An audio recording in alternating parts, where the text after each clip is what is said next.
So guys, magandang hapon pala sa lahat guys.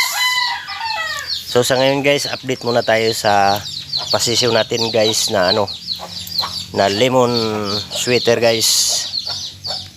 Namisa na pala sila guys ngayon guys. Actually kanina pa pala kaninang umaga pala namisa at saka ngayon dito ko na inilagay sila. Yan. May ginawa kasi akong brother. DIY lang to guys. Yan. Ganyan lang. Wala tayong pambili. Ganito lang. Magamit pa naman. Ayan. Doon sa loob sila guys. Ang ganyan lang ito gawa ko guys. Sinimplihan ko lang guys. Yan.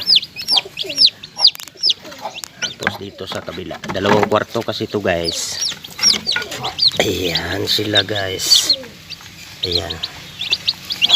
Sa awa ng Diyos guys, may pasisiw tayong 9 na piraso guys. Ayan.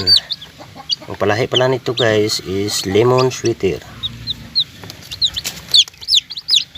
Nakahiram kasi ako ng broadcock sa kasamahan ko sa trabaho guys.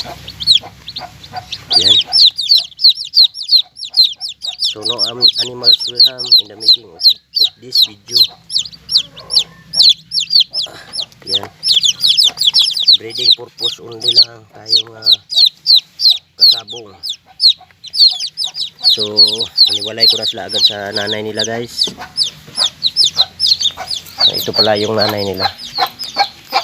Ito pala ang nanay nila. Ay, baliktad ko muna ang camera guys. Diwa na sila ngayon mga kasabong.